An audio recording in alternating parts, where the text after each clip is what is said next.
Okay, so we have the next assignment for Module 2 is to draw a mechanical multi-view drawing. And I have a optional, this is one of them that you can do. This is the one I'm giving you in the instructions. If you don't want to do this one, that's okay, but you have to show me a picture of the mechanical part. It has to be a single part that doesn't need any more than 3 views, because what you pick has to be able to fit on an A size sheet of paper. I also want whatever part you pick to have some circular features, and it needs to meet with my approval so that you're not building or trying to draw something way too complicated or not quite not quite I don't want to say complicated, but not enough challenges. So this is the one that I chose, and I'm going to show you how to go through the process of organizing how you're going to draw this. And so you have the same isometric drawing with the dimensions that I do if you download it from the module. And so what you can see that I have off to the side here is a sketch that shows how I plan on laying out the drawing on an A-size sheet of paper. And it's important for us to get information from that sketch to see, will it fit on the A-size sheet of paper at a 1:1 scale. So the only thing I have missing from this is to show that I want 2 inches between views. And so the total height of this from here to here is 7 inches. The total width is 7 inches. So I need to be able to fit this on an 8.5 by 11 sheet of paper at a 1:1 scale, and I believe that I should be able to do that because my 8.5 by 11, 8.5 inches is the tightest it's going to be, and if I do this in a landscape position, I can get 7 inches on there and have enough room for both views. So what I'm going to show you now is how do we go about laying that out on the sheet. I will show you what this is going to look like at the end. You have on this side you have an example. So I used this object right here as the example object with the dimensions shown. And what I'm wanting you to do is turn it into a multi-view drawing like this. So when you're finished, it's going to be an inked drawing. I chose, because of the object, for the front view to be a section view.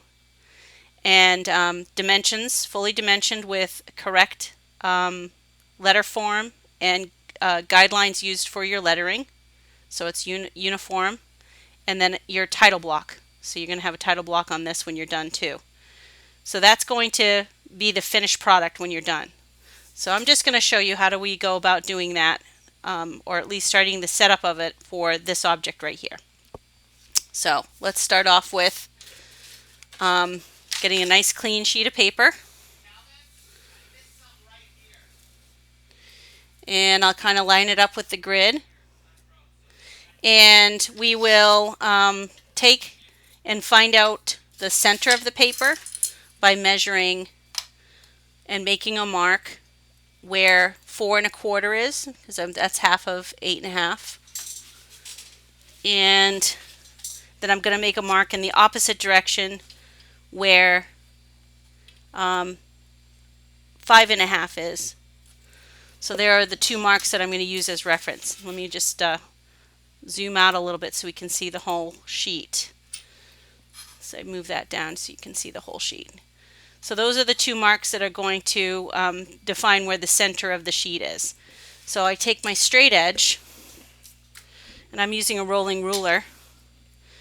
And if you have this taped down, then you know, your sheet's not going to move around on you. But I like to move my sheet around, so you're going to see me moving it around a little bit. I'm going to draw a construction line in the middle.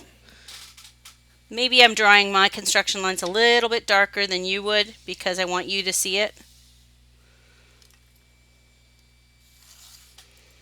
And then that finds the center of the paper. And then we're going to look back again at our plans, our little thumbnail sketch that we did. I need 2 inches between views, And notice how rough this sketch is. Don't spend a lot of time on this. All you're doing is mapping out your distances. So I want 2 inches between views, and then I know the top view is 2.5 inches and the bottom view is 2.5 inches from there. So I'm going to go from the center lines now to lay all that out. So I need to go up from the center line 1 inch. So I'm going to make a mark right there, and down 1 inch I'll make a mark right there. So there's my marks for the edges of the two views that are going to have be 2 inches apart. And then I need to make a mark for the height of the top view at 2.5 and the height of the bottom view at also 2.5. And while I'm at it, I'm going to flip this over, since I have it in my hand, and place this at the 3.5 inch mark, because that's half of 7, and make a mark here at the 0 and 7 inches. And that's going to give me everything I need to lay out the boundaries of my views for this two view object.